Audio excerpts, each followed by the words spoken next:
आज हम cognitive psychology के उसमें यूनिट 3 जो है वो कवर करेंगे ब्लॉक 1 का, जिसका नाम है neuro psychological basis of learning and memory. तो यहाँ पर हमें ये देखना है कि किस तरीके से जो लर्निंग और मेमोरी है उसमें जो ब्रेन है वो किस तरीके से हमारा फंक्शन करता है, और किस तरीके से जो है अगर ब्रेन में कोई डेफिशिट हो जाए तो लर्निंग और मेमोरी हमारी किस तरीके से अफेक्ट होती है। आज यूनिट 3 में हम यही कवर करेंगे, क्योंकि हमने ये देखा है कि हमेशा लर्निंग और मेमोरी में जो है वो एक तरीके का जो है संबंध होता है, रिलेशनशिप होता है। जहाँ पर लर्निंग का मतलब हमने देखा कि यहाँ जब हम न्यू इन्फॉर्मेशंस को एक्वायर करते हैं, सीखते हैं, जबकि मेमोरी हमारा क्या है कि जब इन्हीं इन्फॉर्मेशन को जब हम बाद में जाकर के रिवील करते हैं, बाद में जाकर के हम याद करके उसको कॉन्शियस लेवल पे ले आते हैं, चेतना के स्तर पे ले आते हैं, तो उसको हमने मेमोरी कहा। तो मेमोरी और लर्निंग जो है, कह सकते हैं कि मेमोरी एक तरीके से हमारा लर्निंग का एक आउटकम है कि जब हमने किसी चीज़ को लर्न किया, किसी चीज़ को हमने याद किया और उसके बाद हम उसको जो है वो दोबारा से जब हम उसको याद करके सुना रहे हैं किसी को या अपने चेतना के स्तर पर लेकर के आ रहे हैं, तो एक तरीके से जो मेमोरी है वो हमारा लर्निंग का क्या है, परिणाम है, या हम उसको कह सकते हैं कि आउटकम है। तो इसको अगर अलग तरीके से देखा जाए तो जो लर्निंग है वो किस तरीके से हमारी मजबूत होती है, जब हम मेमोरी में जो भी इन्फॉर्मेशन होती है उसको हम क्या कर लेते हैं, रिपीट कर ले जाते हैं। एग्जैक्टली उसी तरीके से जब हम रिपीट कर ले जाते हैं उस इन्फॉर्मेशन को, तो हम कह सकते हैं कि हमारी मेमोरी जो है वो क्या हो रही है, स्ट्रांग हो रही है। तो इस तरीके से हमने देखा कि जब एक चेतना के स्तर पे हम किसी चीज़ को लेकर के आते हैं, हमारा ये अटेम्प्ट होता है कि हमने जो कुछ भी सीखा है उसको हम दोबारा से रिकॉल कर पाएँ, दोबारा से उसको लर्न कर पाएँ, तो ये हमारा क्या होता है, हमारी इससे मेमोरी जो है वो क्या होती है, स्ट्रांग होती है। और ये एक तरीके से हम कह सकते हैं कि इससे लर्निंग भी हमारी पता चलती है कि हमने किस तरीके से चीज़ों को क्या किया है, याद किया है। तो लर्निंग जो है वो त हम कह सकते हैं कि तभी हमारी स्ट्रांग होती है जब हमें उस इन्फॉर्मेशन को हमने दोबारा से देखा हो, जिस चीज़ को हमने पहले लर्न किया था, अगर हम उसको दोबारा से देख लेते हैं तो हमारी लर्निंग जो है वो तुरंत क्या हो जाती है, हमारी स्ट्रांग हो जाती है। जैसे अगर सपोज़ मान लीजिए कि हमने किसी पर्सन का जो है वो फेस देखा, तो अगर हम उस पर्सन के फेस को दोबारा से देख लेंगे तो हमें याद आ जाएगा कि ये वो पर्सन था जिसको हमने पहले देखा था। लेकिन अगर हम उसको याद करते रहेंगे कि उसके क्या फेशियल फीचर्स थे उस पर्सन को आपने देखा था, तो वो हमारे लिए थोड़ा क्या होगा, कठिन होगा। तो कहने का ये तात्पर्य है कि जब हम किसी भी पर्सन के फेस को फॉर एग्जांपल रिकॉल कर रहे हैं या रिमेंबर कर रहे हैं या उसको याद कर रहे हैं, तो उसको देख करके हमें तुरंत याद आ जाता है, इन कंपैरिजन कि हम जो है वो कोशिश कर रहे हैं कि हम उसके फेशियल फीचर्स को हम याद करके उसको, उस पर्सन को हम याद करने की कोशिश करें। अब हम मेमोरी और लर्निंग को भी हमने क्या किया, कई हाइपोथेटिकल स्टेजेस में क्या किया, डिवाइड किया। जैसे कि पहला स्टेज था एनकोडिंग, कि किस तरीके से हम जो है वो, जो हमारी इन्फॉर्मेशन जो हम वातावरण से देखते हैं, जो भी उद्दीपक देखते हैं, तो उसको किस तरीके से हम प्रोसेस करके स्टोर करते हैं, वो हमारा एनकोडिंग होता है। और एनकोडिंग के जो है वो 2 स्टेप्स हमने देखे, एक है एक्विजिशन और दूसरा है कंसोलिडेशन। तो एक्विजिशन का मतलब होता है कि जब हमने कोई इन्फॉर्मेशन को जो है वो अपने, क्योंकि हमने ये देखा कि वातावरण में कई सारी चीज़ें होती हैं, हम सब पर अपना ध्यान नहीं दे पाते क्योंकि हमारी जो संज्ञानात्मक क्षमता है वो क्या है, कम है। तो जब हम किसी चीज़ को बहुत ध्यान से देखते हैं, वही केवल हमारे जो है वो सेंसेस में आता है, सेंसरी बफर में आता है, और वहीं से ही चीज़ें हमारी मेमोरी में जाकर के क्या होती हैं, स्टोर होती हैं। तो पहला तो एक्विजिशन ये हुआ कि हमने किसी भी उद्दीपक को देखा, उसके बाद उसको जो है वो हमने अपने सेंसरी स्टेजेस पे लेकर के आए और उसको हम अपने अंदर तक लेकर के आए। उसके बाद जो कंसोलिडेशन है उसका मतलब ये हुआ कि हमने बहुत ही स्ट्रांगली जिस भी इन्फॉर्मेशन को लर्न किया था, उसको हमने आगे जाकर के उसको अच्छे तरीके से रिपीट कर दिया, क्योंकि वो पूरी तरीके से हमारे मेमोरी में दृढ़ हो गया है, कंसोलिडेट हो गया है। अब वो हमारी मेमोरी से नहीं जा सकता है। तो इसका ये मतलब हुआ कंसोलिडेशन का। उसके बाद फाइनली जो है हम किसी भी इन्फॉर्मेशन को अपने कॉन्शियस पे ला करके, अपने चेतना पे ला करके उस लर्निंग को क्या करते हैं, एग्जीक्यूट करते हैं, और मेमोरी के थ्रू उसको जो है वो हम डे टू डे लाइफ में यूज़ करने की कोशिश करते हैं। तो इस तरीके से ये है कि हमारे लर्निंग और मेमोरी में हमेशा क्या है, एक बहुत ही अच्छा रिलेशनशिप है, क्योंकि लर्निंग को अगर हमें स्ट्रेंथन देना है तो हमारी मेमोरी का क्या है, स्ट्रांग होना ज़रूरी है।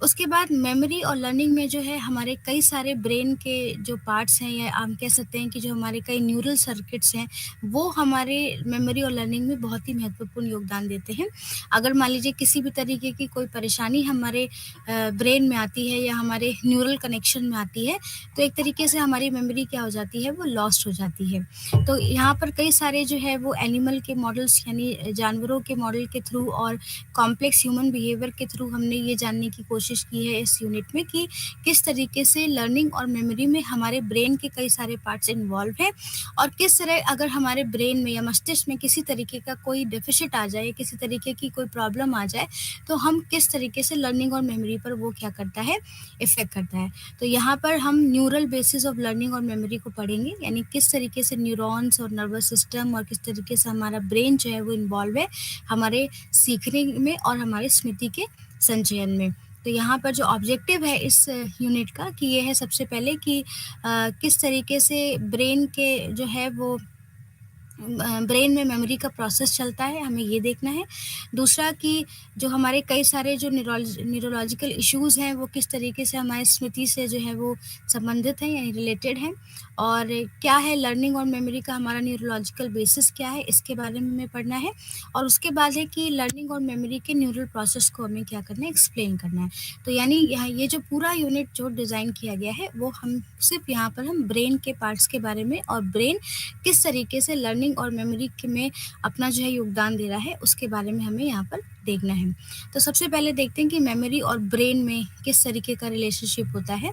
तो जो कॉग्निटिव और एक्सपेरिमेंटल साइकोलॉजिस्ट हैं उन्होंने बहुत ही रिच डेटा लिया है कि ब्रेन किस तरीके से मेमोरी के प्रोसेस में या मेमोरी के ऑर्गेनाइजेशन में, कि ह्यूमन में ब्रेन में किस तरीके से हमारे स्मृति का संगठन होता है, किस तरीके से हमारी मेमोरी जो ऑर्गेनाइज्ड होती है, इसके बारे में वो लोग काफ़ी इसके ऊपर रिसर्च करते हुए आए हैं।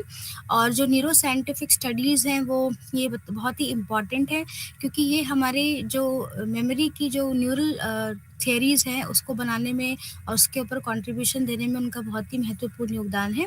और साथ ही साथ जो हमारे स्पेसिफिक न्यूरल सर्किट्स हैं, जो ब्रेन में जितने भी सर्किट्स हैं, वो किस तरीके से लर्निंग और रिटेंशन, किसी भी इंफॉर्मेशन की जो लर्निंग है या किसी भी इंफॉर्मेशन के उसके बाद हम उसको रिटेंशन कर रहे हैं, उसको याद कर रहे हैं, तो वो किस तरीके से हमें जो है वो उसमें मदद करती है, हमें इसके बारे में देखना है।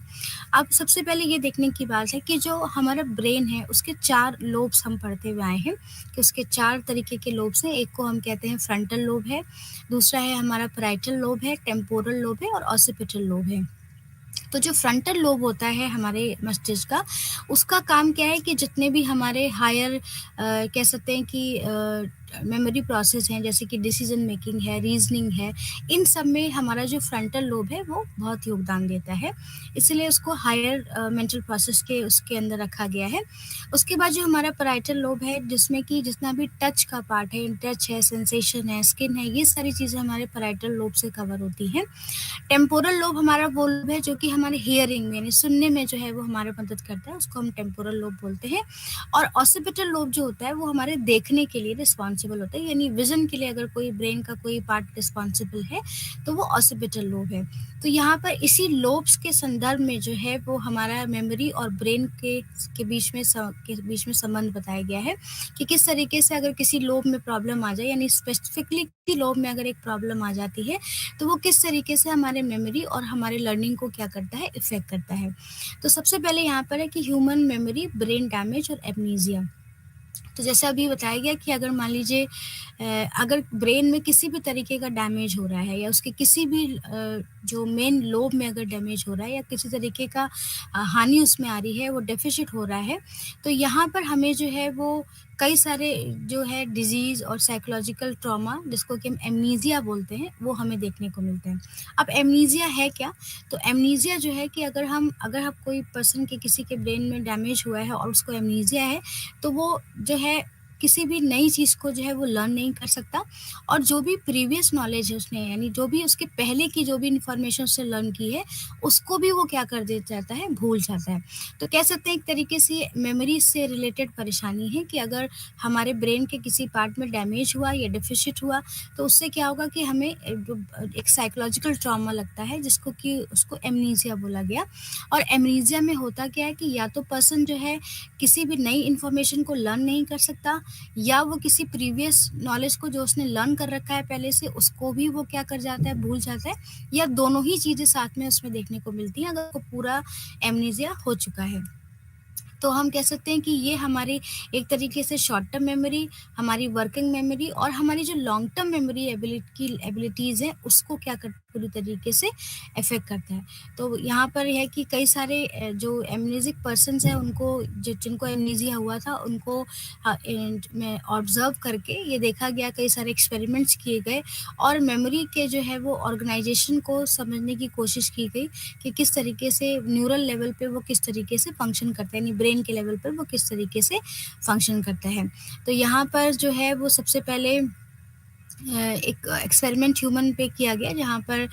कई मेडिकल ट्रीटमेंट्स के थ्रू उनका एमनेसिक पेशेंट्स को देखा गया और उसके बाद उसकी हिस्ट्री जानने की कोशिश की कि एमनेसिया जो है वो किस तरीके से हमारा होता है, कैसे न्यूरल लेवल पर वो काम करता है। तो यहाँ पर जो हिस्ट्री में देखा गया, ब्रेन सर्जरी और मेमोरी लॉस के ऊपर यहाँ पर हिस्ट्री देखी गई कि किस तरीके से ब्रेन की सर्जरी मेमोरी लॉस के लिए रिस्पॉन्सिबल होती है, जिससे कि पता चलता है कि एमनेसिक पेशेंट को जो है वो, जिनको कि भूलने की बीमारी है, वो किस तरीके से वर्क करते हैं। तो यहाँ पर इन लेट 1940s और 1950s में जो है कई सर्जन ने जो है वो न्यूरोलॉजिकल साइकियाट्रिक डिजीज़ को ट्रीट करने की कोशिश की, जिसमें उन्होंने कई सारे न्यूरोलॉजिकल प्रोसीजर्स को, यानी जो सर्जरी थी ब्रेन की, उसको इंक्लूड किया, जिसमें कि प्री फ्रंटल लोबोटॉमी, जिसमें कि प्री फ्रंटल लोब जो है वो उसको रिमूव कर दिया गया पेशेंट के। कॉर्पस कोलेजोटोमी, यहाँ पे कॉर्पस कोलेजम को भी सर्जिकली किया गया, बाइसेक्शन किया गया। अब कॉर्पस कोलेजम क्या होता है, जैसे कि हमारे ब्रेन के जो है वो आप पता है कि 2 पार्ट्स हैं, एक है राइट हेमिस्फीयर और लेफ्ट हेमिस्फीयर, और ये दोनों ही पार्ट जो है वो एक ऑर्गन से जुड़े होते हैं, जिसको कि हम लोग कॉर्पस कोलेजम बोलते हैं। अगर आप उसको रिमूव कर देंगे तो हमें कई सारे जो है वो इफ़ेक्ट देखने को मिलते हैं। तो यहाँ पर इन्होंने जो एक टेक्निक और जो प्रोसीजर फ़ॉलो किया, न्यूरोसर्जिकल प्रोसीजर, वो था कॉर्पस कैलोज़ोटॉमी, जिसमें कि जो कॉर्पस कोलेजम होता है, जो कि राइट हेमिस्फीयर और लेफ्ट हेमिस्फीयर को कनेक्ट करता है, उसको सर्जिकली जो है वो सेक्शन किया गया, यानी इसको वो किया गया। उसके बाद अमेग्लोटॉमी है, जो अमेग्डला है, जो कि मेमोरी के लिए रिस्पॉन्सिबल है, उसको भी रिमूव किया गया। ये भी सर्जरी जो है उसमें रखी गई। एंड जो टेम्पोरल लोब रिसेक्शन है, जहाँ पर अभी जैसे आपको बताया कि टेम्पोरल लोब हमारा जो है वो हियरिंग के लिए रिस्पॉन्सिबल होता है, कि हम किस सुन कह सकते हैं। तो टेम्पोरल लोब को भी क्या किया, उसको रिमूव कर दिया गया। तो ये सारे न्यूरोलॉजिकल प्रोसीजर्स थे, ये सर्जिकल प्रोसीजर्स थे, जो कि ये देखने की कोशिश इनको की गई कि किस तरीके से जो है वो जो साइकियाट्रिक डिजीज़ है, ये न्यूरोलॉजिकल जो डिजीज़ेज़ हैं, वो किस तरीके से उनको ट्रीट किया जा सकता है with the help of in surgeries के थ्रू।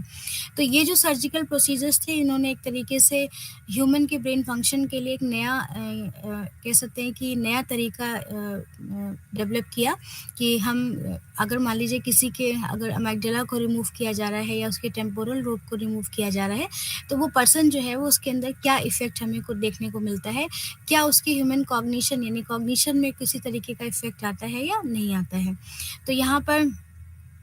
कुछ जो सर्जिकल प्रोसीजर्स थे वो मेमोरी के लिए यूज़ किए गए, जिसमें कि टेम्पोरल लोब को जो उसका मीडियल पोर्शन, टेम्पोरल लोब का जो मध्यम पार्ट था, जो भाग था, उसको, और हिप्पोकैम्पस जो है, जो कि हमारा अगेन मेमोरी के लिए बहुत रिस्पॉन्सिबल होता है, इनके ऊपर इनको रिमूव करके ये देखा गया कि पेशेंट के ऊपर क्या इफ़ेक्ट आता है।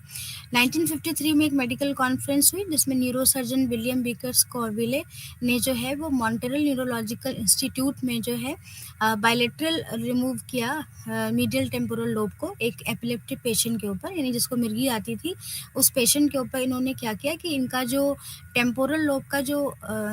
मध्यम भाग था, उसको बायलेटरली जो है रिमूव किया और कई सारे स्किज़ोफ्रेनिक पेशेंट्स थे, उनके भी इस टेम्पोरल लोब को उन्होंने क्या किया, बायलैटरली रिमूव करने की कोशिश की और उसके बाद देखा कि क्या रिज़ल्ट आता है मेमोरी के ऊपर। तो जब बायलैटरल रिसेक्शन किया गया अमिग्डाला का और हिप्पोकैम्पस का, तो उन्होंने देखा कि कोई भी फिजियोलॉजिक और बिहेवियरल चेंज जो है वो पर्सन में नहीं दिखाई दिया बहुत हद तक। लेकिन वो जो रीसेंट चीज़ें थी, उसका क्या हो रहा था, उसका मेमोरी लॉस हो रहा था, यानी जो वो नई चीज़ें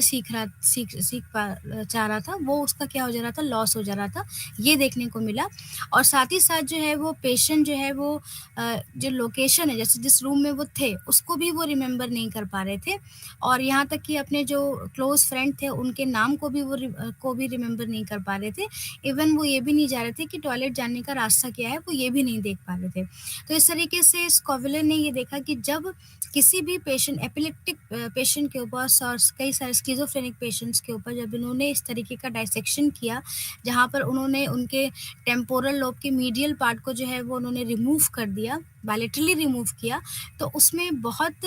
फिजियोलॉजिक और बिहेवियरल चेंजेस तो नहीं दिखाई दिए, लेकिन एक एक्सेप्शन ये दिखाई दिया कि वो रीसेंट मेमोरी को भूल गए और जो पेशेंट थे वो इवन अपना लोकेशन भी वो रिमेंबर नहीं कर पा रहे थे कि वो किस रूम में है जहाँ पर उनको रखा गया है और साथ ही साथ अपने जो क्लोज फ्रेंड्स थे उनके भी नाम को वो रिकॉल नहीं कर पा रहे थे और इवन वो जाने का यानी कि वॉशरूम जाने का क्या रास्ता था वो भी नहीं रिकॉल कर पा रहे थे। तो इस तरीके से उन्होंने ये ऑब्जर्वेशन लिया, अपने एक्सपेरिमेंट के थ्रू ये देखा। फिर स्कॉविले एंड साइकोलॉजिस्ट ब्रेंडा मिलर ने एक न्यूरोसाइकोलॉजिकल एग्जामिनेशन किया 10 पेशेंट्स के ऊपर। उन्होंने भी कुछ एक्सपेरिमेंट किया 10 लोगों के ऊपर, 10 पेशेंट्स थे। मिलर ने जो ये देखा कि जो मेमोरी इम्पेयरमेंट्स है इन पेशेंट्स में, यानी जो मेमोरी का जो कह सकते हैं कि मेमोरी जिस तरीके से इनकी लॉस हो रही है, तो इन्होंने एक मीडियल टेम्पोरल लोब को क्या किया, रिसेक्शन किया और उसके बाद ये देखा कि किस तरीके से अगर हम इस चीज़ को रिमूव कर देते हैं तो उसका क्या इफ़ेक्ट आता है। साथ ही साथ जो मीडियल टेम्पोरल लोब का जो पोस्टीरियर पार्ट था यानी पीछे का पार्ट था उसको भी रिसेक्शन किया, क्योंकि एमनीजिया के लिए बहुत ही वर्स हुआ, यानी अगर इनको हटा दिया गया तो बिल्कुल ही पेशेंट जो है वो हर चीज़ को क्या कर गया था, भूल गया था। और साथ ही साथ हमने देखा कि जो बायलैटरल रिसेक्शन कैंपस का जब किया गया, क्योंकि हिप्पोकैम्पस जो हमारा ब्रेन का पार्ट है वो भी हमारे मेमोरी के लिए रिस्पॉन्सिबल है, तो जब उसको बायलैटरली रिसेक्शन किया गया तो उनमें रिजल्ट क्या मिला कि सिवियर एमनीजिया यानी टोटल लॉस जो है वो पेशेंट में मेमोरी लॉस जो है वो देखने को मिला। साथ ही साथ उन्होंने और ये देखा कि एक पेशेंट था, उसका जो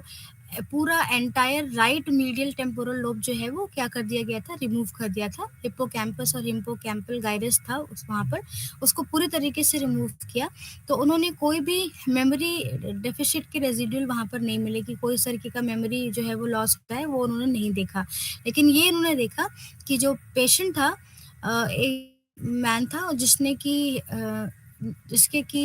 बायलैटरल मीडियल टेम्पोरल रिसेक्शन जब उन्होंने किया तो कुछ इंटरेस्टिंग फाइंडिंग्स उनको देखने को मिली। तो इस तरीके से ये देखा गया कि जब आप हिप्पोकैम्पस को पूरी तरीके से रिमूव करते हैं तो बहुत ही सिवियर एमनीजिया हमें देखने को मिलता है, क्योंकि हिप्पोकैम्पस पूरी तरीके से रिस्पॉन्सिबल होता है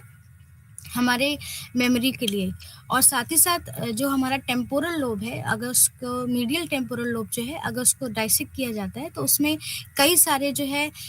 मेमोरी के चेंजेस देखने को मिले, जहाँ पर पर्सन जो है वो अपना लोकेशन भी नहीं आइडेंटिफाई कर पाया कि उसे कहाँ रखा गया है। साथ ही साथ वो अपने फ्रेंड्स के नाम को भी नहीं रिकॉल कर पाया और साथ ही साथ कहीं जाने का रास्ता वो नहीं देख पाया था।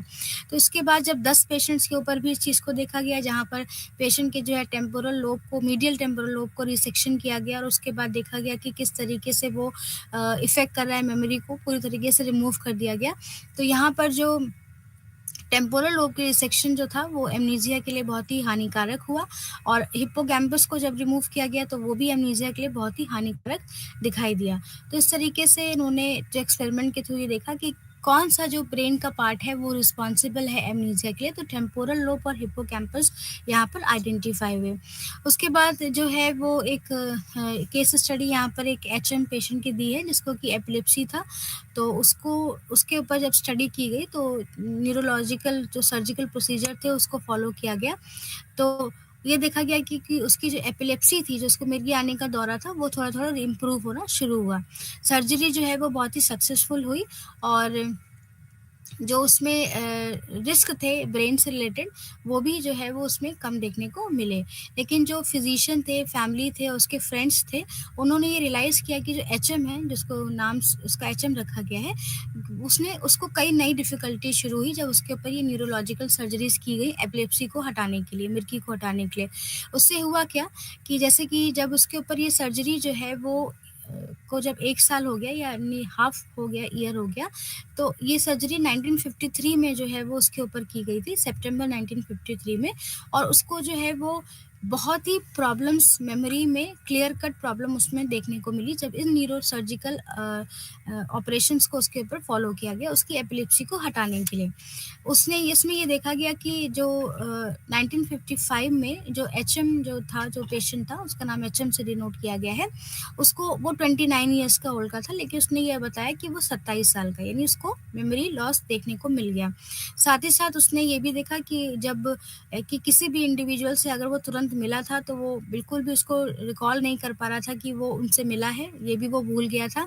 और साथ ही साथ वो तुरंत, क्योंकि उसके तुरंत मिल करके भी अगर उसके दोस्त उससे गए थे मिल करके, वो भी उसको रिकॉल वो नहीं कर पा रहा था। और साथ ही साथ जो है वो अ, पूरी तरीके से उन उसमें एमनीसिया के सिम्पटम्स जो हैं वो दिखाई दिए। पूरा प्रॉपर तरीके से उसका मेमोरी लॉस हो चुका था जब इन न्यूरोसर्जिकल ऑपरेशंस को उसके ऊपर लागू किया। वो एक तरीके से कह सकते हैं कि जैसे टेलीविज़न और मूवीज़ में दिखाया जाता है कि अगर वो लॉस हो गया तो पूरा ही मतलब कि एक नई दुनिया में आ जाता है, ऐसा देखने को नहीं मिला। लेकिन वो अपने बारे में जानता था, अपनी चीज़ों को आइडेंटिफ़ाई कर सकता था, लेकिन वो जो है न्यू मेमोरीज़ को फाउंड जो है वो नहीं कर पा रहा था। जैसे कि अभी बताया गया कि जब उसके उसके जानने वाले थे तुरंत मीटिंग करके रूम से निकल रहे, तो वो आइडेंटिफ़ाई नहीं कर पाया वो। और साथ ही साथ अगर मान लीजिए उसको थोड़ी देर में वापस आया तो वो भी वो रिकॉल नहीं कर पा रहा था। तो इस तरीके से वो मेमोरी के डिसऑर्डर से क्या कर रहा था, सफ़र कर रहा था, जब उसके ऊपर ये सब कराया गया। लेकिन वो है कि अपने आप को अच्छी तरीके से वो जान रहा था और साथ ही साथ जो है वो न्यू जो लॉन्ग टर्म मेमोरीज़ है, उसको वो फ़ॉर्म करने में उसको जो है वो प्रॉब्लम हो रही थी। और जो प्रायर इन्फॉर्मेशन है, उसको भी कभी-कभी रिकॉल करने में उसको परेशानी हो रही थी। तो ये देखने को मिला जब हम इन्होंने ये सारे न्यूरोसर्जिकल प्रोसीजर जैसे कि प्रीफ्रंटल लोब, कॉर्पस कोलोज़म वाला और साथ ही साथ अमिग्डाला का और हिप्पोकैम्पस का जब न्यूरोसर्जिकल ऑपरेशंस के ऊपर किया गया, तो एपिलेप्सी तो उसकी इम्प्रूव हो गई, लेकिन उसके अंदर कई मेमोरी लॉस के सिम्पटम्स जो हैं, एमनीसिया के सिम्पटम्स वो उसके अंदर देखने को मिले। उसके बाद जो न्यूरोसर्जिकल साइकोलॉजिकल टेस्ट जो एचएम के ऊपर परफॉर्म किए थे, उन्होंने कई सारे कॉग्निटिव डेफिसिट्स के नेचर को भी आइडेंटिफाई किया कि किस तरीके से संज्ञान में उसके जो है वो खराबी आने लग जाती है जब हम इसको एक न्यूरो साइकोलॉजिकल टेस्ट जो उसके ऊपर परफॉर्म किए गए। तो इन टेस्ट ने शो किया कि जो उसका इंटेलिजेंस लेवल था, यानी जो उसकी बुद्धि थी, वो नॉर्मल थी आफ्टर सर्जरी के बाद भी। और साथ ही साथ उसके अंदर कोई भी परसेप्चुअल और लैंग्वेज प्रॉब्लम जो है वो देखने को नहीं मिली, वो पूरी तरीके से फाइन था। और उसके पर्सनैलिटी और मोटिवेशन में भी कोई चेंजेस देखने को नहीं मिले, कह सकते हैं कि पूरी तरीके से वो पर्सन नॉर्मल था। लेकिन जब बायलैटरल रिमूवल किया गया मीडियल टेम्पोरल लोब का, तो उसने हाई मेमोरी एबिलिटी जो रिकॉल करने की जो टेंडेंसी थी वो पूरी तरीके से क्या हो गई, खराब हो गई। और उसमें कई सारे जो है वो कॉग्निटिव फंक्शंस जो हैं वो भी क्या हो गए, खराब हो गए। तो एचएम जो है वो उसका शॉर्ट टर्म मेमोरी बहुत ही नॉर्मल था, सेंसरी रजिस्टर वर्किंग मेमोरी, लेकिन उसका जो कह सकते हैं कि नई इन्फॉर्मेशन को स्टोर करने की जो उसकी कैपेसिटी थी वो पूरी तरीके से खराब हो गई थी। उसमें परमानेंट इनेबिलिटी आ चुकी थी कि वो किसी भी न्यू इन्फॉर्मेशन को स्टोर जो है वो नहीं कर सकता था। उसकी पर्सनैलिटी बिल्कुल ठीक थी, उसका मोटिवेशन का लेवल बिल्कुल सही था, उसको लैंग्वेज कोई प्रॉब्लम नहीं दिखाई दी, उसके अंदर कोई परसेप्चुअल प्रॉब्लम नहीं दिखाई दी, इंटेलिजेंस लेवल भी उसका बिल्कुल ठीक था। लेकिन और उसकी शॉर्ट टर्म मेमोरी तो काम कर रही थी, लेकिन उसका जो लॉन्ग टर्म मेमोरी है, जहाँ पर हम न्यू इन्फॉर्मेशन को भी स्टोर करते हैं, जो परमानेंट एबिलिटी है हमारी, उसके अंदर क्या हो गया, वो सिवियर डेफिसिट उसके अंदर खराबी देखने को मिली। तो इस तरीके से वो कह सकते हैं कि जो शॉर्ट टर्म मेमोरी से जो लॉन्ग टर्म मेमोरी में जो इन्फॉर्मेशन ट्रांसफ़र होती है, वो भी उसके अंदर नहीं दिखाई दिया, उसमें भी जो है वो प्रॉब्लम देखने को मिली। तो कहने का ये तात्पर्य है कि जितने भी हम न्यूरोसर्जिकल प्रोसीजर्स जो इन पेशेंट्स के ऊपर लगाए गए, चाहे तो वो एपिलेप्सी का पेशेंट हो या स्किज़ोफ्रेनिक का पेशेंट हो, तो ये सारे जो जब न्यूरोसर्जिकल ऑपरेशंस लगाए जाते हैं, तो इससे प्रॉब्लम उनकी कोई पर्सनैलिटी में तो नहीं देखने को मिली, लेकिन हाँ, उनकी मेमोरी में जो कॉग्निटिव फंक्शन है, उसके अंदर जो है वो डेफ़िशिएंट देखने को या खराबी देखने को मिल रही थी। तो ये कहने का ये तात्पर्य है कि जो हमारा ब्रेन है, वो बहुत हद तक रिस्पॉन्सिबल है हमारे स्मृति के संचयन में और स्मृति को रखने में, क्योंकि अगर इस तरीके की कोई भी डेफ़िशिएंट आता है ब्रेन के अंदर, तो वो हमारी मेमोरी के ऊपर सीवियर इम्पैक्ट जो है वो लेकर के आता है। उसके बाद जैसे हमने देखा कि जो टेम्पोरल लोब है, उसका काफ़ी इफ़ेक्ट है हमारे मेमोरी के ऊपर। तो एमनीसिया और जो मीडियल टेम्पोरल लोब होता है, वो किस तरीके से काम करता है, यहाँ पर अगले उसमें ये बताया गया है। तो जो मीडियल टेम्पोरल लोब होता है, वो हमारी लॉन्ग टर्म मेमोरी एबिलिटी को क्या करता है, सपोर्ट करता है, जो कि एचएम जो पेशेंट था ऊपर जैसे अभी हमने देखा, उसमें लॉस्ट हो गई।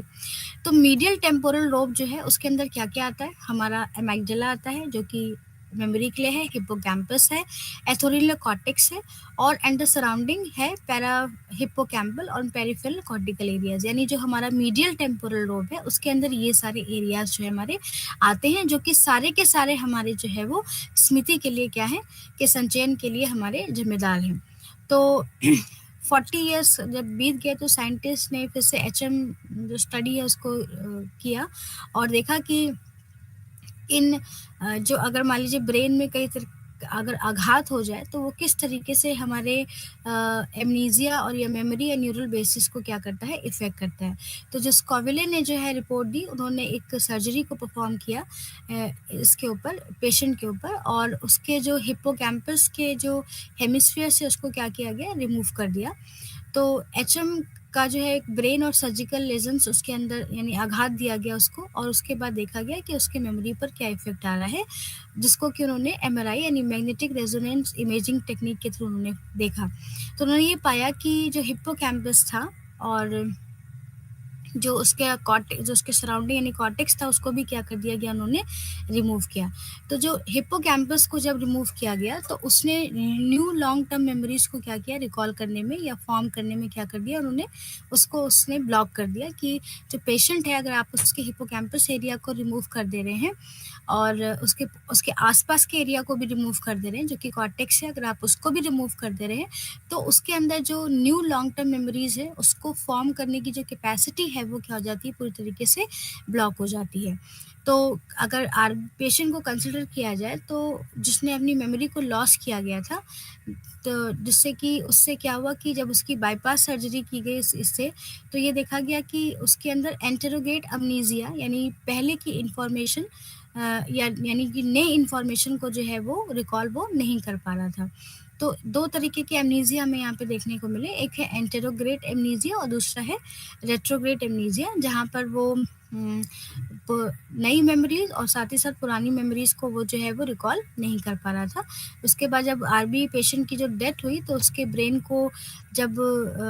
स्टडी के लिए डोनेट किया गया, तो ये देखा गया कि जो न्यूरो एनाटॉमिकल एरिया में जब हम डैमेज कर देते हैं, तो वो हिप्पोकैम्पस को क्या कर देता है, रेस्ट्रिक्ट कर देता है, जिससे कि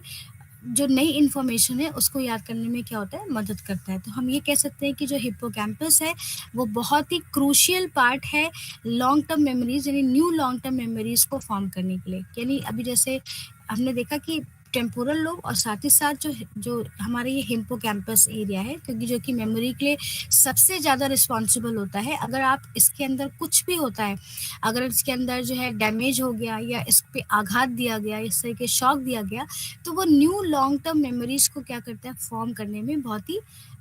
इनएबिलिटी आ जाती है पेशेंट के अंदर या किसी भी पर्सन में, कि वो नई लॉन्ग टर्म मेमोरीज को फॉर्म जो है वो नहीं कर सकता है।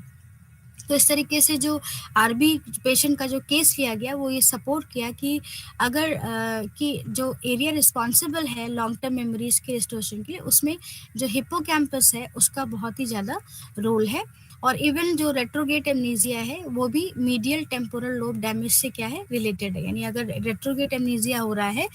तो उसमें क्या होगा कि जो पिछला जो इन्फॉर्मेशन हम नहीं याद कर पा रहे हैं, उसमें जो हमारा मीडियल टेम्पोरल लोब है, उसका बहुत ही इंपॉर्टेंट पार्ट होता है। अगर उसको डैमेज कर दिया जाए, तो हमें इस तरीके की परेशानी देखने को मिलती है। एंड इस यहाँ पर जो जितने भी हमारे लॉन्ग टर्म मेमोरीज है उसको भी वो अफेक्ट करता है, और जितनी भी हम न्यू इन्फॉर्मेशन है, जो प्रायर इन्फॉर्मेशन है, प्रायर चीज़ें, उसको भी हम जो है वो याद नहीं कर पाते हैं। तो अगर हम इस पूरे केस को अगर हम देखें, जो उसमें एचएम का केस और आरबी का जो केस लिया गया, उसमें हमने यही फाइंड आउट किया कि हिप्पोकैम्पस है और जो मीडियल टेम्पोरल लोब है, वो रिस्पॉन्सिबल है हमारी नई इन्फॉर्मेशन को सीखने में, जो कि लॉन्ग टर्म मेमोरीज के लिए है। वो हमें बहुत ही नहीं कर सकते अगर इनमें कोई भी डैमेज आता है या इनमें इनको सर्जरी से अगर हटा करके देखा गया।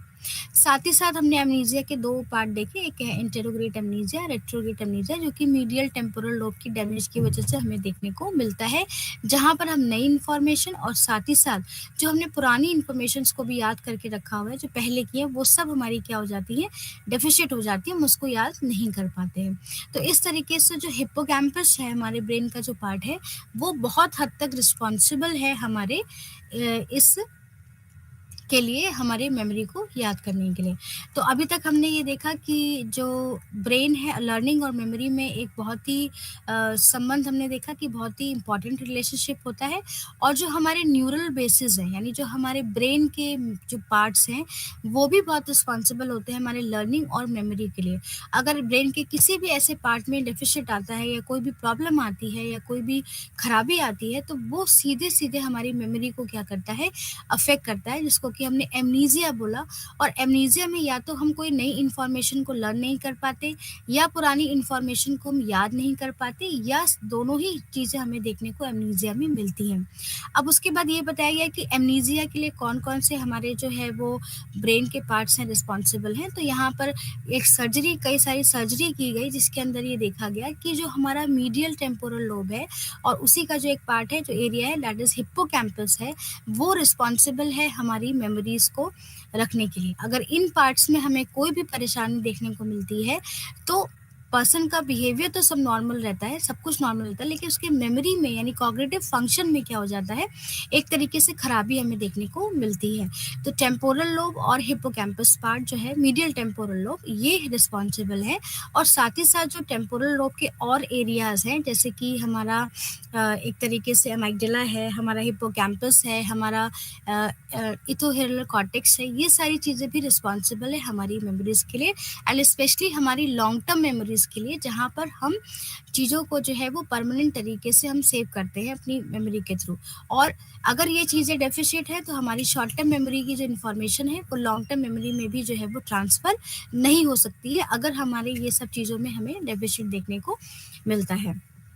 अब ने आगे बढ़ते हुए कि यहाँ पर मेमोरी कंसोलिडेशन, यानी मेमोरी किस तरीके से दृढ़ होती है और हिप्पोकैम्पस का उसमें क्या रोल है, इसको देखने के बारे में बताया गया है। तो मेमोरी जो है हमारी सॉलिडिफाइड, यानी पूरी तरीके से दृढ़ कैसे होती है, जब हम उसको लॉन्ग कई दिनों तक, कई महीनों तक, कई हफ्तों तक और कई सालों तक क्या करते हैं, उसको स्टोर करके रखते हैं इन्फॉर्मेशन को। क्योंकि जैसे हमने पिछले ब्लॉक यूनिट में देखा कि जो हमारी लॉन्ग टर्म मेमोरी में अगर कोई इन्फॉर्मेशन आ जाती है, तो उसके बाद वो सालों साल वो इन्फॉर्मेशन हमारे लॉन्ग टर्म मेमोरी में हमेशा रहती है, क्योंकि ये एक परमानेंट मेमोरी स्टोरेज सिस्टम है, जहाँ पर हम जो है वो पूरे साल के लिए, जितने साल हम अगर मान ली रहता है पर्सन, उतने तक वो मेमोरी हमारे उसमें रहती है। तो इस प्रोसेस को हम क्या बोलते हैं, कंसोलिडेशन बोलते हैं, जहाँ पर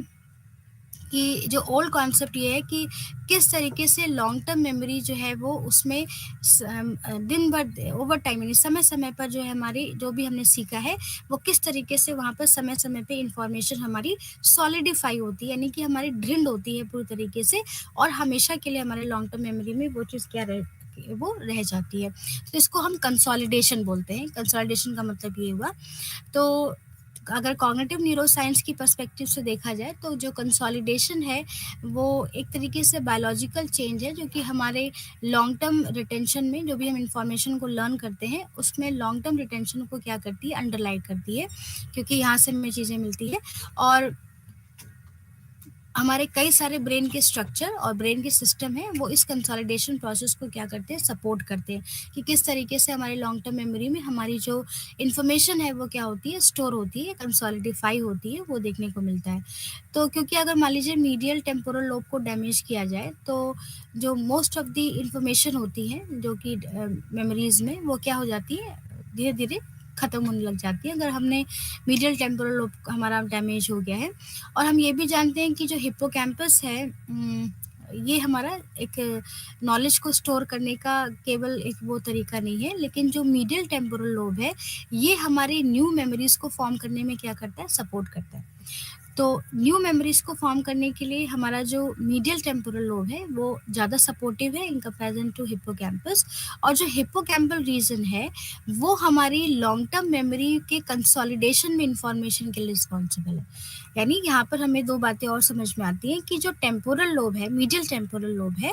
जब हम किसी नई इंफॉर्मेशन को या न्यू मेमोरी को जो है वो फॉर्म करते हैं तो वो सपोर्ट करता है कौन सा पार्ट, मीडियल टेम्पोरल लोब। लेकिन इसी मेमोरी को या इसी फॉर्म इंफॉर्मेशन को हमारा जो कंसोलिडिफाई करता है, जो कंसोलिडेट करता है वो लॉन्ग टर्म मेमोरी में, वो पार्ट जो रिस्पॉन्सिबल है ब्रेन का, उसमें उसका पार्ट नाम है हिप्पोकैम्पस। तो हिप्पोकैम्पस रिस्पॉन्सिबल है कंसोलिडिफिकेशन के लिए और जो हमारा टेम्पोरल लोब है वो रिस्पॉन्सिबल है हमारे न्यू मेमोरीज को फॉर्म करने के लिए। तो जो इसके बहुत ही स्ट्रॉन्ग एविडेंस मिले हैं कि जो हिप्पोकैम्पस है वो नई चीज़ों को कंसोलिडिफाई करता है। और जो रेट्रोग्रेड एमनीजिया है जहाँ पर मेमोरीज़ को हम क्या करते हैं, फॉर्म करते हैं बहुत सालों तक, अगर वो जो है वो डैमेज हो जाती है, अगर हमारा मीडियल टेम्पोरल लोब जो है वो डैमेज कर दिया गया है और ये जो है हमारा इसका रोल हमें मीडियल टेम्पोरल लोब का जो रोल है वो कंसोलिडेशन में हमें देखने को नहीं मिलता है। तो क्या है न्यूरल लेवल पे कंसोलिडेशन का क्या मतलब हुआ? तो एक मनोवैज्ञानिकों ने ये बताया कि एक ये आइडिया कि जो कंसोलिडेशन है वो हमारे मल्टीपल स्टिमुलस इनपुट और प्रीवियस स्टोर्ड इन्फॉर्मेशन को क्या करता है, स्ट्रॉन्ग करता है। यानी कई सारे जो हम वातावरण से जो दीपक लेते हैं और साथ ही साथ जो हमारे जो इस इन्फॉर्मेशन पहले से हमारी स्टोर्ड है इनको एक्टिवेट करने में ये जो कंसोलिडेशन है ये स्ट्रेथन करता है इस प्रोसेस को, यानी मजबूत करता है। और हिप्पोकैम्पस जो है वो कोऑर्डिनेट करता है इस एसोसिएशन को मजबूत बनाने के लिए। तो इस तरीके से हमने देखा कि जो हिप्पोकैम्पस है, अगर मान लीजिए एक बार कोई इन्फॉर्मेशन कंसोलिडेट हो गई है तो उसके बाद उसके स्टोरेज और रिट्रीवल के लिए हिप्पोकैम्पस जो है वो ज़रूरत नहीं होता है, लेकिन कंसोलिडिफिकेशन करने के लिए हमें हिप्पोकैम्पस की क्या है, ज़रूरत है। तो जो हिप्पोकैम्पस है ये बहुत ही क्रूशियल है कंसोलिडिफिकेशन करने के लिए, यानी कंसोलिडेशन करने के लिए। उसके बाद अगर इसको वो कर दी भी जाए तो वो बहुत ज़्यादा स्टोरेज और रिट्रीवल में काम नहीं करता है। उसके बाद उन्होंने कुछ सिंड्रोम बताए हैं जो कि हमें एमनीजिया में देखने को मिलते हैं। सबसे पहले alcoholic Korsakoff syndrome and diencephalic amnesia. तो अगर मीडियल टेम्पोरल लोब है, इसका ह्यूमन मेमोरी के एरिया में ही केवल एक इम्पॉर्टेंट इंटरेस्टिंग पार्ट नहीं रहा है। एमनीजिया जो है वो ब्रेन जब हमारा डैमेज हो जाता है, उसके अदर रीजन्स भी डैमेज हो जाते हैं, तो वहाँ पर वो हमें एमनीजिया देखने को मिलता है। तो फॉर एग्जांपल अगर मान लीजिए कि जो हमारा ब्रेन है किस तरीके से एमनीजिया को कॉज करता है या किस तरीके से इसमें टेम्पोरल लोब का रिस्पॉन्सिबल है, इसको देखने के लिए मिला। तो इन्होंने जो है वो कई सारे एक्सपेरिमेंट्स किए जिसके थ्रू ये देखा कि हमारा मीडियल टेम्पोरल लोब है वो किस तरीके से एमनीजिया के लिए रिस्पॉन्सिबल है। तो यहाँ पर एक रशियन साइकियाट्रिस्ट थे सर्जी कोर्साकॉफ, रिपोर्टेड उन्होंने देखा कि रेट्रोग्रेड एमनीजिया और एंट्रोग्रेड एमनीजिया जो है वो अल्कोहल लेने से, जो लोग शराब लेते हैं उसके साथ क्या है, संबंधित है। जो लोग बहुत शराब पीते हैं उनके अंदर हमें एंटेरोग्रेड एमनीजिया या रेट्रोग्रेड एमनीजिया दोनों को ही देखने को हमें मिल जाते हैं। अगर बहुत समय तक कोई शराब ले रहा है या अल्कोहल ले रहा है तो उसके अंदर विटामिन डेफिशिएंसीज होती हैं जो कि ब्रेन डैमेज को क्या कर देती है, ब्रेन को डैमेज कर देती है, रिस्पॉन्सिबल है। अगर आप बहुत समय तक अल्कोहल अब्यूज़ कर रहे हैं तो कई सारी आपके अंदर विटामिन डेफिशिएंसीज आएंगी जो कि आपके ब्रेन को क्या कर देंगी, डैमेज कर देंगी। तो इन्होंने देखा कि जो पेशेंट है अगर कोई अल्कोहलिक कोर्साकॉफ सिंड्रोम से ग्रसित है तो उसके जो डाइसेफेलॉन यानी कि जो मिड वो है आपका ब्रेन है, उसमें प्रॉब्लम्स हो जाती हैं इन्फॉर्मेशन को डिजनरेट करने में। और साथ ही साथ जो उसको जो है रेट्रोग्रेड और रेट्रोग्रेड तरीके की एमनीजिया देखने को उसके अंदर मिलता है। तो इस तरीके से ये कहा गया कि जो अगर बहुत हद तक कोई शराब ले रहा है, बहुत लंबे समय तक कोई शराब ले रहा है, तो उसके अंदर मेमोरी लॉस सिम्टम्स देखने को मिलेंगी, जिसको कि हमने अभी एमनीजिया बोला। और दो तरीके की एमनेसिक चीज़ें दिखेंगी, anterograde and the retrograde amnesia, क्योंकि ब्रेन डैमेज का बहुत हद तक रिस्पॉन्सिबल है अगर कि आप बहुत लंबे समय तक क्या कर रहे हैं, शराब को ले रहे हैं। तो ये देखने को मिला जिसको कि हमने कहा कि ये है कॉर्सकोफ सिंड्रोम, क्योंकि ये जो साइकियाट्रिस्ट थे सर्जी कॉर्सकोफ ने इसको ही उन्होंने देखा था कि ये एक तरीके का अल्कोहलिक जो सिंड्रोम है वो हमारी मेमोरी के लिए क्या होता है, रिस्पॉन्सिबल होता है। उसके बाद anterior and lateral temporal lobes and memory के का भी इन्होंने रोल बताया कि मेमोरी में क्या उसका रोल है। यानी अभी तक हमने मीडियल टेम्पोरल लोब को देखा, अब जो एंटीरियर और लेटरल टेम्पोरल लोब्स हैं वो किस तरीके से हमारी मेमोरी पर इफेक्ट करते हैं उसके बारे में यहाँ पर बताया गया है। तो ये देखा गया है कि जो हमारा न्यूरोकॉर्टेक्स है वो मेमोरी को स्टोर करने में बहुत ही मदद करता है, जो कि और ये रिस्पॉन्सिबल होता है हमारे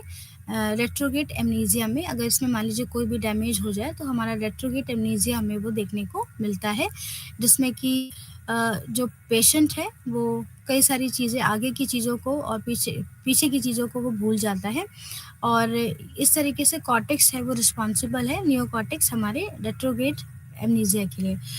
सबसे इंटरेस्टिंग चीज़ ये देखी गई कि जो टेम्पोरल न्यूरोकॉर्टेक्स का जो बाहरी का पार्ट है और जो मीडियल टेम्पोरल लोब है ये भी बहुत हद तक हमारी मेमोरी को इफेक्ट करते हैं, जैसे भी हमने देखा। अगर मान लीजिए lateral cortex anterior temporal lobe के लेटरल कॉर्टेक्स में कोई आघात कर दिया जाए या उसको डैमेज कर दिया जाए तो ये डेंस एमनीजिया देखने को इसमें मिलता है, जहाँ पर सिवियर रेट्रोगेट एमनीजिया पेशेंट के अंदर देखने को मिला। और साथ ही साथ जो है वो उसके अंदर ये रेट्रोगेट एमनीजिया जो है वो ज़्यादा देखने को मिला। तो रेट्रोगेट एमनीजिया जो है सीवियर हो सकता है अगर जो है वो बहुत दिनों तक पेशेंट के जो है वो एमनीजिक्स टू इवेंट जो है उसके अंदर इंट्रोड्यूस किया जाए तो वो बहुत हद तक उन चीज़ों को याद नहीं रख पाता है, और इससे जो प्रॉब्लम है, यानी जो पेशेंट की कंडीशन है वो क्या हो जाती है, सिवियर हो जाती है, यानी बहुत ही प्रॉब्लम उसके अंदर आने लगती है। और एक तरीके से अल्जाइमर जो है वो हमें देखने को मिलता है अगर इस तरीके की प्रॉब्लम लगातार हो रही है। तो जो पेशेंट है जिसमें बहुत ज़्यादा रेट्रोगेट एमनीजिया है वो न्यू लॉन्ग टर्म मेमोरीज तो फॉर्म कर लेते हैं लेकिन पीछे वाली मेमोरीज को वो भूल जाते हैं। तो इस तरीके की एमनीजिया को बोलते हैं isolated retrograde amnesia.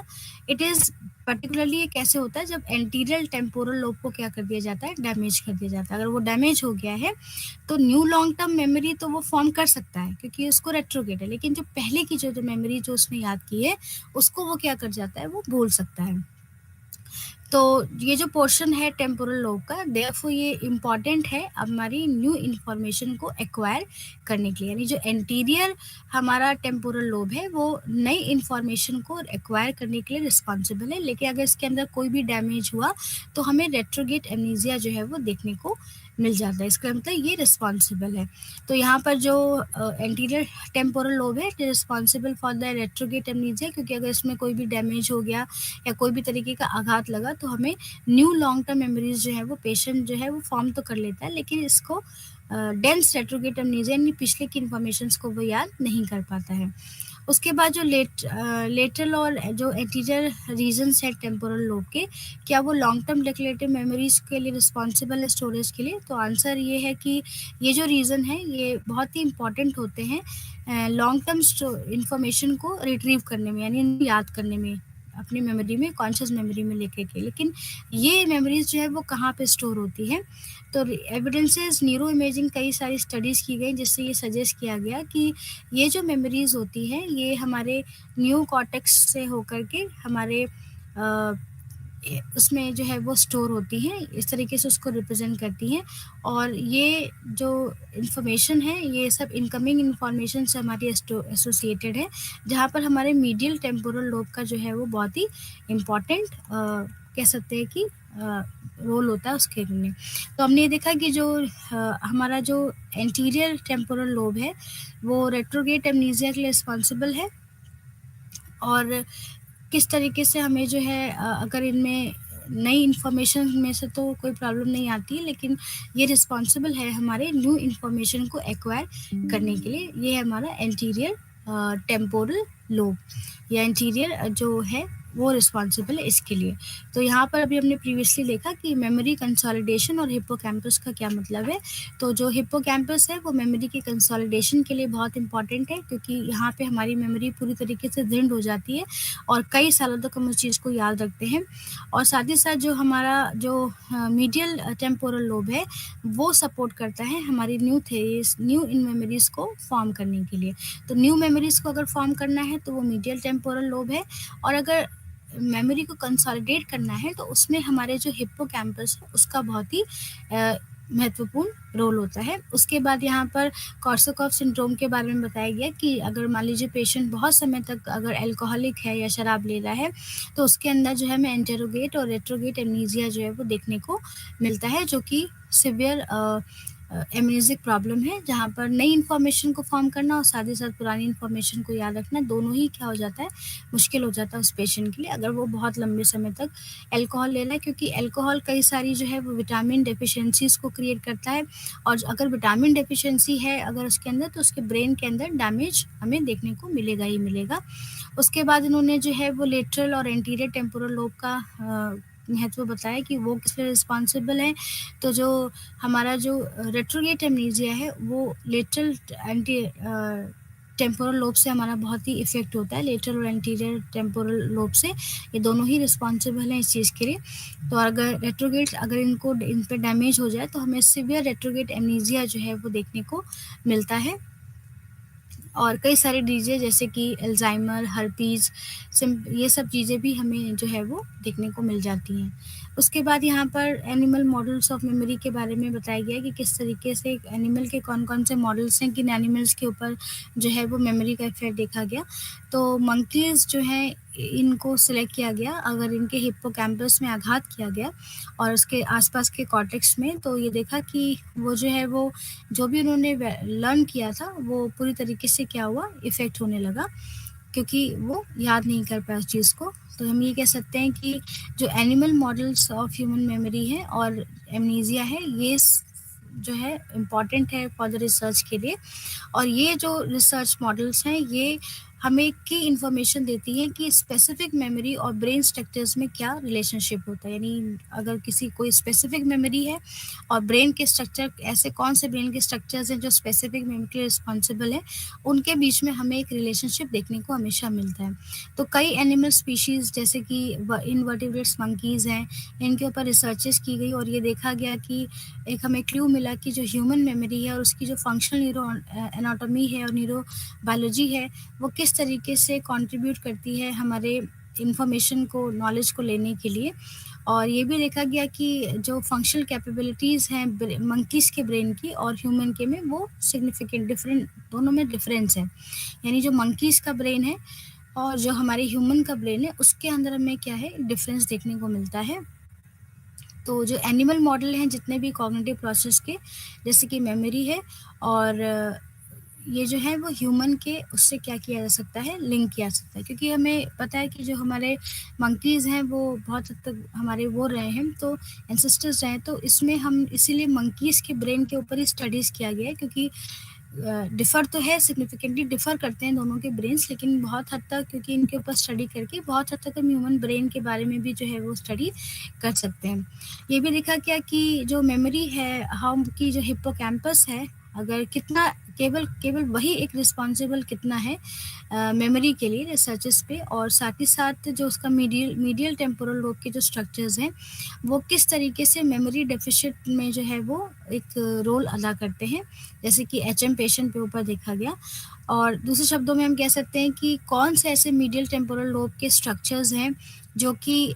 Episodic memory के लिए इन्वॉल्व हैं। जैसे एपिसोडिक मेमोरी क्या है कि आपका बहुत समय तक कोई इंसिडेंट है, कोई एपिसोड हुआ है आपकी लाइफ में, उसको आप लोग किस तरीके से याद रखते हैं, तो ये एपिसोडिक मेमोरी जो है वो उसके लिए रिस्पॉन्सिबल है। तो किस तरीके से जो मीडियल टेम्पोरल लोब के जो सिस्टम्स हैं जैसे कि एमाइगडाला है, हिप्पोकैम्पस है, ये सब चीज़ें रिस्पॉन्सिबल हैं हमारे एपिसोडिक मेमोरी के स्टोरेज के लिए। तो अब यहाँ पर अमेग्डला का पार्ट आता है कि क्या अमेग्डला जो है वो हमारे एमनेसिक यानी जो एमनेसिक पेशेंट है उनके मेमोरी डेफिसिट को किस तरीके से इन्फ्लुएंस कर दी, क्योंकि अमेग्डला भी है वो हमारे इसके लिए रिस्पॉन्सिबल है मेमोरी के लिए। तो कई डेटा ने ये देखा क्या कि अगर जो एपिसोडिक मेमोरी सिस्टम है उसमें अमेग्डला जो है वो पार्ट ऑल्दो बहुत ज़्यादा पार्ट नहीं करता है, लेकिन हमारा इमोशनल जो मेमोरीज़ हैं, क्योंकि इमोशंस उन मेमोरीज जहाँ पे हमारे इमोशंस जुड़े हुए हैं उसमें हमारे अमेग्डला का रोल देखने को मिलता है। तो यहाँ पर देखिए पूरे उसमें यूनिट में हमने अभी तक ये देखा है कि जो टेम्पोरल लोब है एंड स्पेशली जो मीडियल टेम्पोरल लोब है वो हमारे मेमोरी के लिए रिस्पॉन्सिबल है, और टेम्पोरल लोब के जो एरियाज हैं जैसे कि स्ट्रक्चर्स हैं जैसे कि अमेग्डला है या हमारा हिप्पोकैम्पस है, ये सारी चीज़ें हमारे उसके लिए रिस्पॉन्सिबल है। तो जैसे अभी हमने देखा कि हिप्पोकैम्पस का रोल हमारा कंसोलिडेशन में देखने को मिला कि अगर मेमोरी को आपको दृढ़ करना है, उसको कंसोलिडेट करना है, तो हिप्पोकैम्पस रिस्पॉन्सिबल है। न्यू इन्फॉर्मेशंस को लेने के लिए या न्यू मेमोरीज को इन्फॉर्म करने के लिए हमारा मीडियल टेम्पोरल लोब रिस्पॉन्सिबल है। रेट्रोगेट और एंट्रोगेट एमनीजिया के लिए हमने देखा कि हमारा जो लेटरल और एंटीरियर टेम्पोरल लोब है वो रिस्पॉन्सिबल है। अब हम ये देखते हैं कि जो अमेग्डला है उसका क्या रोल है हमारे मेमोरी के में। तो एपिसोडिक मेमोरी में तो हमें देखने को नहीं मिला, क्योंकि एपिसोडिक मेमोरी का मतलब है कि आपके लाइफ में जितने भी एपिसोड्स मेमोरी हुए हैं, लाइफ इवेंट्स हुए हैं, उसको आपने क्या किया, अपने मेमोरी में स्टोर किया है। लेकिन जितने भी जो हमारे इमोशनल मेमोरीज हैं हमारे हैं, उसमें हमारे अमेग्डला का पार्ट हमें अमेग्डला का रोल हमें देखने को मिलता है। इसको वेरीफाई करने के लिए जो है सर्जिकल लेजन्स किए गए, जिसमें कि मीडियल टेम्पोरल लोब और अमेग्डला जो था मंकी का उसमें लेजन्स यानी आघात किए गए। तो उसमें हमने देखा कि वो मेमोरी इम्पेयरमेंट यानी इनके अंदर मेमोरी लॉस देखने को मिला। इसी तरीके से क्लासिक वर्क था मॉर्टाइमर और मिशन का national institute of mental health में एनआईएमएच में, जिसमें हिप्पोकैम्पस अमेग्डला और बोथ हिप्पोकैम्पस अमेग्डला जो मंकी का था उसको रिमूव कर दिया गया। तो उन्होंने ये देखा कि जो अमाउंट ऑफ इम्पेयरमेंट है यानी मेमोरी का जो लॉस है उसको ये देख, तो उसमें जब आघात दिया गया उन दोनों में तो उसमें हमें वेरिएशंस देखने को मिले। अपने इसी वर्क में मिश्किन ने फाउंड किया कि जो मंकी हैं उनका memory was impaired only of the ledge. अगर आप हिप्पोकैम्पस अमेग्डला में आघात दे रहे हैं तो ही उनका मेमोरी क्या होता है, लॉस होता है। देखिए दो तरीके से होता है, एक तो वो चीज़ कट करके रिमूव किया आपने, और एक हमने उसमें आघात दिया उस पार्ट पे। इन दोनों के अलग अलग इफेक्ट देखने को मिलते हैं। तो जब कट नहीं किया गया, केवल उसमें आघात दिए गए, लेजन्स दिए गए, तो हिप्पोकैम्पस अमेग्डला में, तो मंकी के मेमोरी में हमें खराबी देखने को मिली, वो नहीं याद कर पा रहा था। तो ये इससे ये मिला कि अमेग्डला जो है वो मेमोरी में जो है वो एक रिस्पॉन्सिबल है मेमोरी के लिए, वो भी एक की स्ट्रक्चर है फॉर द मेमोरी के लिए। तो यहाँ पे देखा गया कि अगर जो एमनीजिक पेशेंट था आरबी, उसके एंटेरोगेट एमनीजिया जो है वो लेजन के थ्रू जब देखा गया, कॉज किया गया, तो उसके हिप्पोकैम्पस में और अमेग्डला में कोई डैमेज नहीं किया गया, लेजन्स किए गए। तो उन्होंने भी इस तरीके के सिमिलर इफेक्ट देखने को मिला। तो इस तरीके से देखा गया कि जो लेजन्स जब दिए जाते हैं ब्रेन में, तो मंकीज जो है वो अमेग्डला और हिप्पोकैम्पस के जो बीच के में जब लेजन्स दिए जाते हैं और उसके सराउंडिंग्स कॉर्टेक्स में दिए जाते हैं, तो वहाँ पर हमें मेमोरी में इम्पेयरमेंट जो है वो देखने को मिलता है मंकीज़ के। तो लेजन है अगर हिप्पोकैम्पस और अमेग्डला में, तो ये सबसे ज़्यादा मेमोरी डेफिशिएंट हमें देखने को मिला मंकी के अंदर, जहाँ पर उसके जो कॉर्टेक्स आसपास के जो एरिया है वो भी, उसको भी क्या किया गया, आघात दिया गया। जब इस तरीके का आघात दिया गया अमेग्डला और हिप्पोकैम्पस में, उसके आसपास के एरिया में, तो उसमें ये देखा गया कि प्रेजेंस और एब्सेंस ऑफ अमेग्डला जो लेजन है वो मंकी के मेमोरी को उन्होंने अफेक्ट नहीं किया। तो हम ये कह सकते हैं कि जो अमेग्डला है वो लॉन्ग टर्म मेमोरी के एक्विजिशन में कोई रोल अदा नहीं करता। लॉन्ग टर्म मेमोरी के एक्विजिशन में तो हमारा न्यू टेम्पोरल लोब करता है, लेकिन अमेग्डला का कोई भी जो रोल है वो लॉन्ग टर्म मेमोरी में नई चीज़ों को याद करने के, लर्न करने के लिए हमें अमेग्डला का रोल उसके अंदर नहीं दिया गया, क्योंकि जब उसमें हमने हिप्पोकैम्पस और अमेग्डला में लेजन्स किए। तो क्योंकि हिप्पोकैम्पस रिस्पॉन्सिबल है, टेम्पोरल लोब रिस्पॉन्सिबल है, लेकिन अमेग्डला का रोल जो है उसके अंदर हमें नहीं दिखाई दिया। तो इस तरीके से ये देखा गया कि जो अमेग्डला है वो इमोशनल मेमोरीज़ के लिए रिस्पॉन्सिबल है, लेकिन न्यू लॉन्ग टर्म मेमोरीज़ के एक्विजिशन के लिए जो है वो अमेग्डला हमारा काफ़ी हद तक रिस्पॉन्सिबल नहीं होता है। तो यहाँ पर ये देख है कि जो एनिमल्स के जितने भी एविडेंसेस मिले हैं, हिप्पोकैम्पस तो मीडियल टेम्पोरल लोब और लॉन्ग टर्म मेमोरीज के को फॉर्म करने के लिए रिस्पॉन्सिबल है। लेजन्स जो है और जो हिप्पोकैम्पस को डायरेक्टली डैमेज करते हैं वो सिवियर मेमोरी इम्पेयरमेंट्स को करते हैं। जो अमेग्डला है वो एपिसोडिक मेमोरी के लिए तो नहीं, लेकिन इमोशनल मेमोरी के लिए रिस्पॉन्सिबल होता है। इस तरीके के डेटाज हमें मिले, और एनिमल डेटा जो है वो preservation of short term memory के लिए भी बहुत हद तक हमें जो है उसका रोल नहीं दिखाई दिया, जिसमें कि मीडियल टेम्पोरल लोब को अगर डैमेज किया गया तो कई सारे मेमोरी डेफिशिट जो है वो मंकीज के अंदर दिखाई दिए, जो कि लगातार इंक्रीज मतलब कि उनका नंबर इंक्रीज हुआ इस तरीके के लेकर करने में। तो यहाँ पे हमने ओवरऑल ये देखा कि जो हमारा कौन कौन सा पार्ट हमारा रिस्पॉन्सिबल है। तो जैसे कि और दो तरीके से किया गया है, लेजन्स और डैमेज के थ्रू। तो हिप्पोकैम्पस अमाइगडाला का कोई भी रोल हमें न्यू फॉर्म मेमोरीज में नहीं मिला, और साथ ही साथ एपिसोडिक मेमोरी में नहीं मिला। अगर अमाइगडाला का केवल जो हमें इम्पॉर्टेंट जो देखने को मिला वो ये है कि कोई भी अगर हमारी इमोशनल मेमोरीज होती हैं उसको रिस्पॉन्सिबल, उसको याद करने में हमारा अमाइगडाला क्या है वो रिस्पॉन्सिबल है, लेकिन और किसी भी चीज़ में उसका रोल जो है हमें दिखाई नहीं दिया। बाकी जो मीडियल टेम्पोरल लोब और हिप्पोकैम्पस है उसका रोल हमें ज़्यादा दिखाई दिया for the consolidation of memories के लिए, नई इन्फॉर्मेशन को लर्न करने के लिए, शॉर्ट टर्म मेमोरी से लॉन्ग टर्म मेमोरी में चीज़ों को जानने के लिए। ये सारी चीज़ों में हमें मीडियल टेम्पोरल लोब और हिप्पोकैम्पस का रोल जो है वो दिखाई दिया। अब यहाँ पर है कि imaging the human brain and memory, तो किस तरीके से ह्यूमन और एनिमल्स के ब्रेन डैमेज को हम स्टडी करते हैं, ऐसे कैसे एविडेंसेस के थ्रू हमें पता चलता है। तो और किस तरीके से जो मीडियल टेम्पोरल लोब है वो उसका क्या रोल है हमारे ब्रेन में, इन सब को जानने के लिए जो है वो इमेजिंग टेक्निक्स का यूज़ किया जाता है कि किस तरीके से एपिसोडिक मेमोरी में हमारा ब्रेन ऑर्गेनाइज है, सिमेंटिक मेमोरी में ऑर्गेनाइज है, प्रोसीजरल में और प्रोसीजरल रिप्रेजेंटेशन सिस्टम में किस तरीके से हमारा ब्रेन ऑर्गेनाइज है। ये सब देखने के लिए हम जो है वो फंक्शनल ब्रेन इमेजिंग मेथड्स का क्या करते हैं, यूज़ करते हैं। तो सबसे पहला है एपिसोडिक एनकोडिंग एंड रिट्रीवल। तो हिप्पोकैम्पस का, क्योंकि अभी हमने देखा कि बहुत हद तक हमारे लॉन्ग टर्म मेमोरी इन्फॉर्मेशन में उसका रोल है, तो यहाँ पर हम पेट स्कैन के through, PET positron emission tomography के थ्रू और functional magnetic resonance imaging fMRI के थ्रू ये जानने की कोशिश करते हैं कि इसका क्या रोल है। और ये जो है वो फेस एनकोडिंग और रिकॉग्निशन को इन्वॉल्व करते हैं ये इमेजिंग टेक्निक्स। और हिप्पोकैम्पस किस तरीके से हमारी न्यू इन्फॉर्मेशन को एनकोड करता है इसको जानने के लिए भी हम इन इमेजिंग टेक्निक्स का यूज़ करते हैं। तो इसके थ्रू हमें ये पता चलता है कि पेट स्कैन के थ्रू हमें मेमोरी परफॉर्मेंस के बारे में पता चलता है किसी भी इंडिविजुअल की जिसको कि हम कहते हैं कि इसका पूरा फुल फॉर्म है पोजिट्रॉन एमिशन टोमोग्राफी। ये इन्वेस्टिगेट करता है मेमोरी परफॉर्मेंस को। डिफरेंट सब्जेक्ट्स के अंदर ये देखा गया कि किस तरीके से ये रिमेंबर करता है फेस को रिकॉग्नाइज करता है एंड परसेप्चुअली एनालाइज द फेस, दो फेसेस को किस तरीके से कंपेयर करता है। तो उसमें हमें पेट स्कैन का रोल जो है वो देखने को मिलता है। इसमें पेट स्कैन में जो है वो सेरेब्रल ब्लड फ्लो है के रीजन्स है उसमें चेंजेस किए जाते हैं जो कि हमारे लोकल न्यूरॉनल एक्टिविटी को क्या करते हैं, ट्रिगर करते हैं। उसके थ्रू हमें ये देखने को मिलता है। तो पेट स्कैन हमारा मेमोरी परफॉर्मेंस के लिए रिस्पॉन्सिबल है कि अगर हमें किसी भी व्यक्ति का मेमोरी का परफॉर्मेंस देखना है कि क्या वो किसी फेस को याद कर पा रहा है कि नहीं कर पा रहा है, या उस फेस को प्रॉपर तरीके से इनकोड कर पाया है कि नहीं, या दो फेसेस के बीच में कंपेरिजन कर पा रहा है कि नहीं कर पा रहा है। तो जितनी भी मेमोरी परफॉर्मेंसेस हमें देखनी है जिस भी इमेजिंग टेक्निक के थ्रू, उसमें हम पेट स्कैन का क्या करते हैं, यूज़ करते हैं, जो है कि पोजिट्रॉन एमिशन टोमोग्राफी का। इसी तरीके से इन्वेस्टिगेटर्स ने देखा कि जो राइट हिप्पोकैम्पस है वो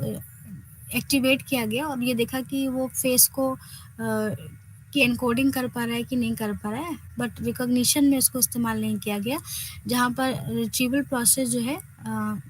यूज़ किया जाता है। तो इस तरीके से जो पेट स्कैन के थ्रू हमें ये सारी चीज़ें हमें देखने को मिली हैं। इसी तरीके से एनकोडिंग एंड रिट्रीवल प्रोसेस जो है वो राइट हेमिस्फेयर और लेफ्ट हेमिस्फेयर के थ्रू भी लेटरलाइज होता है, जिसको कि हम हीरा बोलते हैं। हीरा का मतलब है हेमिस्फेरिक एनकोडिंग रिट्रीवल एसिमेट्री। जैसा अभी आपको बताया कि हमारे ब्रेन के 2 हेमिस्फीयर्स हैं, एक को हम कहते हैं राइट हेमिस्फीयर और द लेफ्ट हेमिस्फीयर। दोनों ही हेमिस्फीयर्स हमारे कॉर्पस कोलोजम से जो है वो रिलेटेड होते हैं। तो अगर हमें इन दोनों हेमिस्फीयर्स के बीच में भी ये देखना है कि ये किस तरीके से फंक्शन कर रहे हैं, जिसको कि इन्होंने हीरा कहा कि किस तरीके से इनके अंदर एनकोडिंग और रिट्रीवल प्रोसीजर हो रहा है। अगर इस तरीके की कोई एसिमेट्री आ रही है तो उसका क्या मतलब है। तो यहाँ पे ये जो मॉडल है ये रिप्रेजेंट करता है कि लेफ्ट हेमिस्फीयर और राइट हेमिस्फीयर में जो है किस तरीके से एनकोडिंग इन्वॉल्व है और रिट्रीवल इन्वॉल्व है राइट हेमिस्फीयर में ज़्यादा, ना कि लेफ्ट में। यानी अगर किसी भी चीज़ को हमें याद करना है तो उसके लिए हमारा राइट हेमिस्फीयर ज़्यादा रिस्पॉन्सिबल है इन कंपेरिजन टू लेफ्ट। और ये दोनों ही प्रोसेस जो है वो डॉर्सोलेटरल प्रीफ्रंटल कॉर्टेक्स को क्या करते हैं, इन्वॉल्व करते हैं, जिसमें इनकोडिंग एंड रिट्रीविंग किसी भी इंफॉर्मेशन में लॉन्ग टर्म मेमोरी से और न्यूरोकॉर्टिकल एरिया से क्या किया जाता है, एक्टिवेट किया जाता है। तो कहने का ये मतलब है कि जो हीरा जो मॉडल है इसके थ्रू हमने ये देखा कि राइट हेमिस्फीयर लेफ्ट हेमिस्फीयर का क्या फंक्शन है और इसमें क्या सिमेट्री है और क्या एसिमेट्री है। तो ये देखने को मिला कि जो राइट हेमिस्फीयर है वो हमारा एनकोडिंग जो है वो रिट्रीवल को ज़्यादा इन्वॉल्व करता है, जबकि लेफ्ट हेमिस्फीयर जो है हमारा एनकोडिंग को ज़्यादा इन्वॉल्व करता है। तो किसी चीज़ को अगर हमें एनकोड करना है, अपनी मेमोरी में स्टोर करना है, तरीक़ों की हमें याद रहे, तो वो हमारा लेफ्ट हेमिस्फीयर रिस्पॉन्सिबल है और राइट हमारा किसी भी चीज़ को याद करने के लिए। ये भी हमें पता है कि लेफ्ट हमारा काम करता है राइट के लिए और राइट हमारा काम करता है लेफ्ट के लिए। तो इस तरीके से यहाँ पर ये जो मॉडल था इसके थ्रू हमने ये फाइंड आउट करने की कोशिश की। अब इसी तरीके से एक और है एफएमआरआई किया गया, that is functional magnetic resonance imaging method, जो कि ये देखता है कि किस तरीके से जो है वो ब्रेन आपका एनकोडिंग कर रहा है या लेटर मेमोरी परफॉर्मेंस में काम आता है। पेट स्कैन हमारे मेमोरी परफॉर्मेंस में और ये लेटर मेमोरी परफॉर्मेंस में किस तरीके से हमारा जो है ये एफएमआरआई यूज़ होता है, इसकी इमेजिंग टेक्निक को देखा गया। तो यहाँ पर कई सारे सब्जेक्ट्स के ऊपर स्टडी की गई और ये देखा गया कि ये हमारा जो एमआरआई है